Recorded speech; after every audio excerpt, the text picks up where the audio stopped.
اچھا یہ اتنے برے تھے تو آپ نے صدر کا ان کو امیدوار کیوں بنایا تھا؟ تو بڑی عجیب و غریب باتیں ہیں. تو اب تک ان کے خلاف کوئی کارروائی کیوں نہیں کر سکے؟ ویسے تو کہتے تھے ان کا گھیراؤ کریں گے, احتجاج کریں گے, پیپلز پارٹی کے لوگ کہتے رہے, اور فیصل کریم کنڈی صاحب کے بھی بیانات ہیں ان کے خلاف. لیکن وہ دیکھ لیں اعتزاز صاحب واضح طور پر پھر بھی پی ڈی ایم کے حوالے سے جو ان کے خیالات ہیں نواز شریف کے حوالے سے, شہباز شریف کے بارے میں, تعیناتی کے بارے میں, وہ صاف کہہ رہے ہیں. اعتزاز صاحب نے کہا جی تسنیم نے ارشد شریف عمران خان حملے کا بیان دیا, تسنیم کے بیان پر نواز شریف کو حملے میں ملزم بنایا جا سکتا ہے, لیکن لندن پولیس تسنیم حیدر کے بیان کو سنجیدہ نہیں لے گی. تسنیم حیدر کے انکشافات بطور ثبوت کافی نہیں, وہ اس کے بیان سے مطمئن نہیں. اعتزاز احسن نے کہا کہ تسنیم حیدر نے قتل کا الزام نواز شریف پر لگایا, میرے خیال سے نواز شریف وطن واپس نہیں آئیں گے, نواز شریف کا واپس آنا مشکل ہو گیا ہے. اب یہ کیس کی وجہ سے بھی ہے, ویسے وہ یورپ اور پھر کہتے ہیں جی امریکہ چلے جائیں گے علاج کے لیے.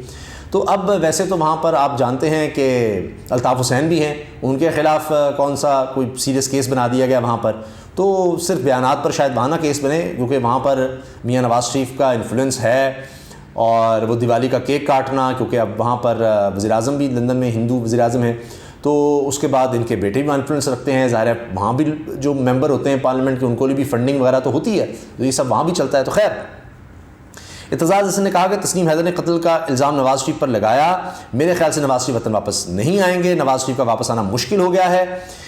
انہوں نے کہا کہ پاکستان میں ایک طرف رانا ثناء اللہ اور دوسری طرف عمر سرفراز چیمہ ہیں. اچھا یہ بھی بتا دیا کہ وہاں پر جو مین کھلاڑی آپ کہہ لیں پی ڈی ایم کا بڑا خوفناک خطرناک کھلاڑی ہارڈ ہٹر, وہ اگر رانا ثناء اللہ ہے تو ادھر سے کون ہے؟ عمر سرفراز چیمہ.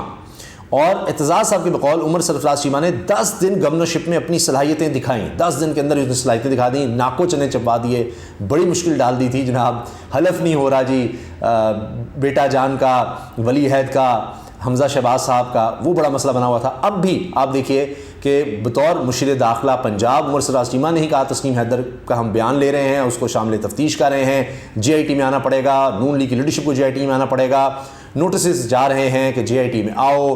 پھر میاں جاوید لطیف ہوں, چاہے مریم عمر صاحبہ ہوں, وہ پی ٹی وی پر جو کچھ نشر کیا گیا عمران خان کے خلاف, وہ مذہبی کارڈ کھیلا گیا, اس میں بھی کیس چل رہا ہے.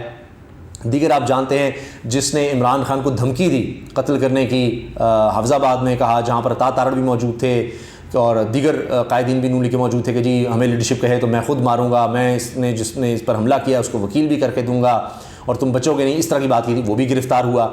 تو پھر بہرحال چیمہ صاحب کی ایسی تو تعریف نہیں کر رہے اعتزاز صاحب, اور اسی لیے کہہ رہے ہیں کہ وہ رانا ثناء اللہ اگر ادھر ہے تو ادھر سرفراز چیمہ ہے, یعنی کپتان کا یہ کھلاڑی بھی ہے.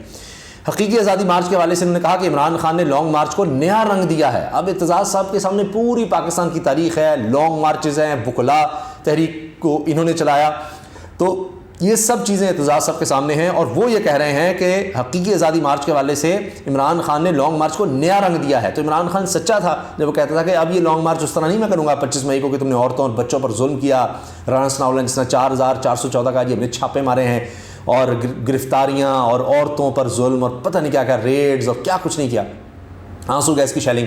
تو عمران خان نے کہا تھا کہ اس میں عورتیں بچے آئیں گے, انجوائے کریں گے. ابھی تو آگے جس طرح پنڈی جا رہے ہیں, جو اجازت مانگ رہے ہیں, تو وہاں کیمپس لگ رہے ہیں, خیمے لگ رہے ہیں, انتظامات ہو رہے ہیں, بہت بڑا لوگوں کا جمع غفیر وہاں پر آنا ہے. تو اس کو سراہ رہے ہیں اعتزاز صاحب, ساری ہسٹری ان کے سامنے ہے کہ انہوں نے کہا کہ جناب عمران خان نے لانگ مارچ کو نیا رنگ دیا ہے, عمران خان نے دورانیہ بڑھا کر مارچ کا فاصلہ کم کر دیا, انہوں نے چھوٹے چھوٹے مارچ کر کے نیا رنگ دیا ہے, اور لوگ تھکے نہیں, لوگ آئے, ہر شہر سے پارٹیسپیٹ کیا, اور اب فائنل راؤنڈ پھر آگے 26 نومبر کو ہے. بیرسٹر اعتزاز احسن نے کہا کہ پاکستان میں مستقبل میں کیا ہوگا کچھ نہیں کہا جا سکتا, جو حالات ہو گئے واقعی کچھ نہیں کہا جا سکتا. 6 ماہ قبل کسی کو نہیں پتا تھا ہماری حکومت بن جائے گی, نہیں اس سے پہلے, اب تو 8 مہینے ہو گئے ہیں, وہ ہماری حکومت ہی نہیں, خود کہہ رہے ہیں کہ میں ابھی Peoples Party P D M کی حکومت بن جائے گی. کسی کو نہیں پتا تھا نون لیگ پی پی پی والے اکٹھے بیٹھے ہوں گے. اعتزاز صاحب کا بھی یہ خیال ہے کہ یہ کوئی بنتی تھی بات, تو یہ کس طرح سے اکٹھے بیٹھ گئے, تو یہ کوئی نہیں سوچ سکتا تھا. اب ظاہر ہے کہ پھر رجیم چینج میں تو یہ سب کچھ ہوتا ہے.